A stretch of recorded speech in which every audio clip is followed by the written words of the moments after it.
90,000 families in western Jamaica were directly affected by the passage of Hurricane Melissa.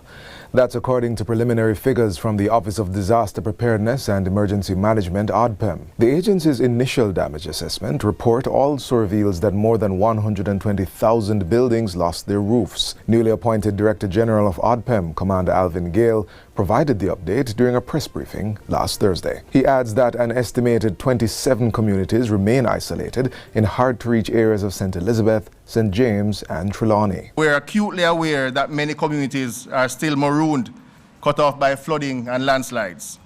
I can report that through the efforts of the Jamaica Defence Force, the National Works Agency, the Jamaica Fire Brigade and others, we've successfully re-established access to many of these communities. Commander Gale adds that ODPEM is now finalizing its damage assessment report as relief teams continue to assist affected families and restore normalcy in the worst-hit communities. The Ministry of Labour and Social Security will be providing several grant options to support recovery efforts across hurricane-affected communities, including assistance for households and small business owners.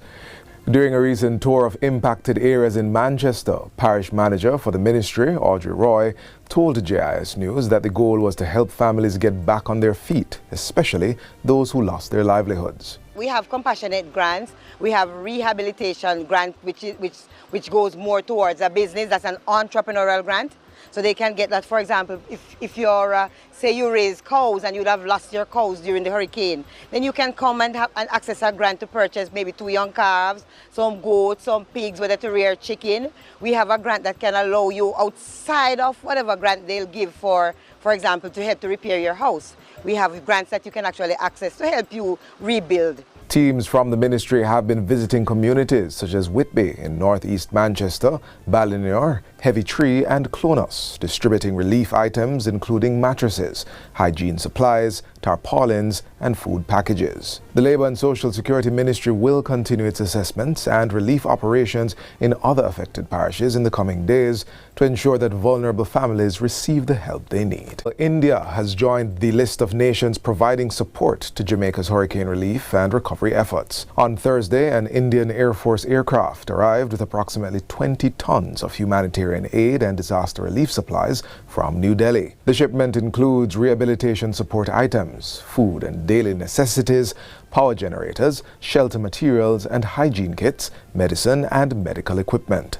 It's 72 boxes of medical equipment which can be easily mobilized to the disaster areas and can serve up to 200 people, including people who have intensive trauma. Foreign Affairs and Foreign Trade Minister Senator Kamina Johnson-Smith was on hand to receive the donation. And high-tech, new technology, Bisham Cube, which is a new medical mechanism to deliver trauma care in areas of devastation.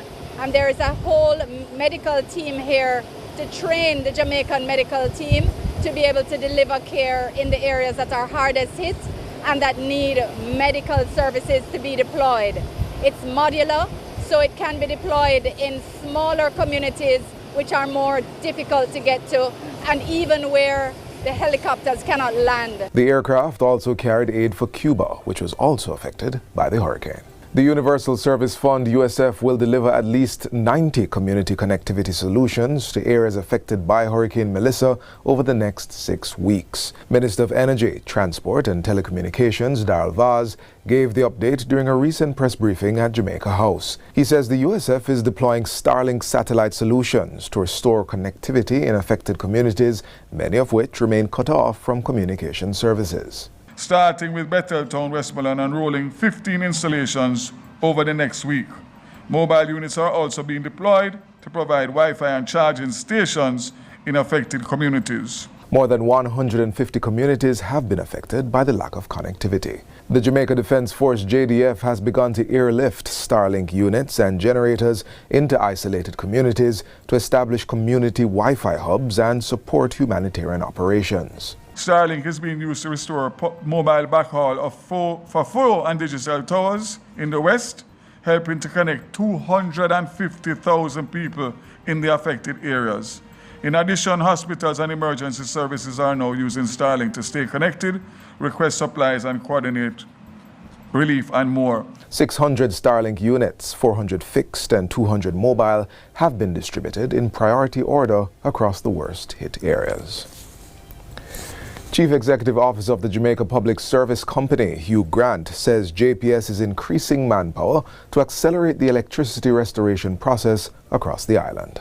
We have now pulled the trigger to bring in an additional 100 line workers based on our retainer contracts with companies in North America, from Canada and from the USA. He says additional equipment are also en route to support the restoration effort. So we're bringing in on barges additional bucket trucks, more than 50 bucket trucks, more than 10 digger trucks, so that when the workers come in, they have the equipment required so that they can safely and optimally restore customers. The Ministry of Health and Wellness has engaged 413 temporary workers to strengthen its vector control interventions.